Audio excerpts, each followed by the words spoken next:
Everyone, good evening. ये Shubham Goyal this side. एक बार पुनः मैं आपके सामने प्रस्तुत हूँ एक कॉन्सेप्ट लेकर, जो इसको बोलते हैं मार्जिनल रिलीफ।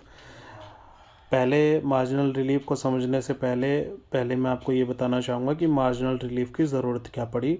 फ्रेंड्स, हम फाइनेंशियल ईयर 25-26 के रिगार्डिंग एक एग्जांपल लेके इस चीज़ को समझते हैं। अगर आपकी इनकम सैलरीड क्लास की इनकम, मान लीजिए कोई सैलरीड एम्प्लॉई है, उसकी इनकम 12,75,000 है फॉर फाइनेंशियल ईयर 25-26, तो फ्रेंड्स आपका जो टैक्स होगा वो ज़ीरो होगा, बिकॉज आपको 75,000 रुपीज़ की स्टैंडर्ड डिडक्शन मिलेगी। 12 लाख रुपीज़ जो गवर्नमेंट ने न्यू स्लैब्स आज प्रस्तुत किए हैं बजट में, उसके अकॉर्डिंग जो टैक्स बनता है उस पर 60,000 रुपीज़ टैक्स बनता है, और 87A की रिबेट देकर 60,000 का आपका टैक्स एग्जम्प्ट कर दिया जाएगा गवर्नमेंट के द्वारा। तो आपका जो टैक्स लायबिलिटी आपको एक्चुअल में पे करनी है वो ज़ीरो है। अब आ जाते हैं कि मान लीजिए किसी की इनकम फॉर फाइनेंशियल ईयर 25-26 में 13 लाख रुपए है। तो 13 लाख रुपए में फ्रेंड्स पहले हम कैलकुलेट करते हैं कि क्या इसको टैक्स कितना पे करना पड़ेगा। तो 0 से 4 लाख की इनकम तक उसको टैक्स पे करना पड़ेगा 0। 4 से 8 लाख पर उसको टैक्स पे करना पड़ेगा एट द रेट ऑफ 5%, यानी कि 20,000 रुपये। 8 से 12 लाख तक की इनकम पे उसे 10% के हिसाब से टैक्स पे करना पड़ेगा, यानी कि 40,000 रुपीज़। और 12 लाख से 13 लाख, जिसमें से 12 लाख से 13 लाख में 75,000 की आप ऑलरेडी स्टैंडर्ड डिडक्शन ले चुके हैं। तो यानी है कि आपकी इनकम जो बढ़ी थी 25,000, तो उस 25,000 पे आपको टैक्स पे करना है एट द रेट ऑफ 15%, यानी कि 3750। टोटल टैक्स लायबिलिटी हो गई आपकी 63,750। अब इस केस में आपको फ्रेंड्स रिबेट नहीं मिलेगी, बिकॉज 87A क्या कहता है कि 87A में maximum amount of rebate allowed है वो है 60,000, लेकिन वो तभी मिलेगी अगर आपकी जो नेट टैक्सेबल इनकम आती है वो 12 लाख से बिलो है। तो इस केस में आपकी नेट टैक्सेबल इनकम हो गई है फ्रेंड्स 12,25,000, जिसके कारण आपकी टैक्स लायबिलिटी निकल के आती है 63,750। अब कई लोगों का ये मन में क्वेश्चन है कि मेरी इनकम तो 25,000 रुपीज़ से बढ़ी थी, लेकिन बिकॉज ऑफ 25,000 रुपये की इनकम बढ़ने के कारण और मुझे रिबेट का बेनिफिट नहीं मिलेगा, तो मुझे जो टैक्स पे करना पड़ेगा वो 63,750 रुपीज़ पे करना पड़ेगा। तो माय डियर फ्रेंड्स, मैं आपको बताना चाहूँगा कि गवर्नमेंट आज से नहीं, बहुत पहले से एक कॉन्सेप्ट लेके आई हुई है जिसे हम बोलते हैं मार्जिनल रिलीफ।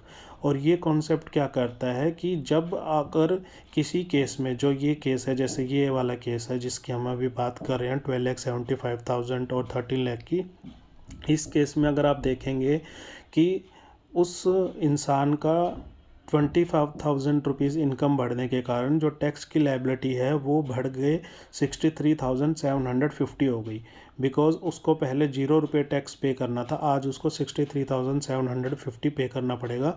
तो गवर्नमेंट इस केस में मार्जिन रिलीफ को अप्लाई करती है और गवर्नमेंट कहती है कि अगर आपकी जितनी इनकम बढ़ी है हम उतना ही टैक्स लेंगे, यानी कि अगर आपकी इनकम 25,000 रुपये बढ़ी है इस केस में, तो आपको टैक्स भी 25,000 रुपये ही पे करना है, आपको 63,750 पे नहीं करना है।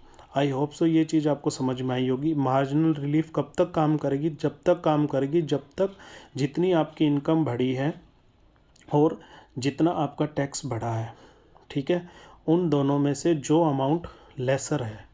अगर मान लीजिए इस केस में जैसे आपका इनकम 25,000 रुपये बढ़ा था और आपका टैक्स बढ़ गया 63,750, तो आपको टैक्स कितना पे करना है? 25,000 रुपये।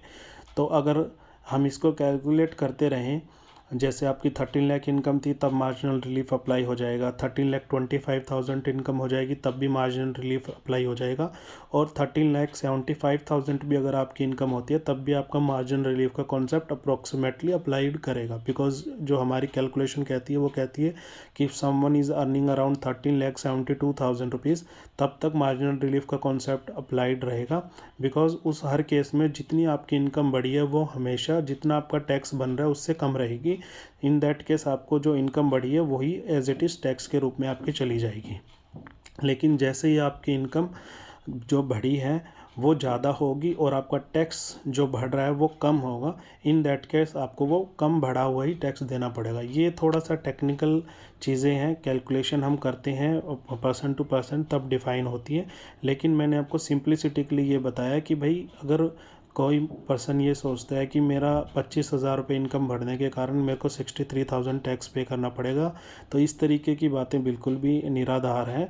बिकॉज़ किसी भी केसेस में आपको आपकी जितनी इनकम बढ़ी है उससे ज़्यादा टैक्स नहीं पे करना है। बिकॉज़ कोई बंदा ये भी बोल सकता है कि भाई मेरा 25,000 रुपये इससे बढ़िया तो मैं बढ़वाता ही नहीं, तो मेरे को कम से कम 63,000 की टैक्स लायबिलिटी नहीं आती। Thank you so much, I hope so मैं इसको क्लियर कर पाया हूँगा। फिर भी अगर किसी को कोई क्लैरिटी नहीं आई है तो आप मेरे को मैसेज कर सकते हैं। We will surely try to get you understand the concept. Thank you very much.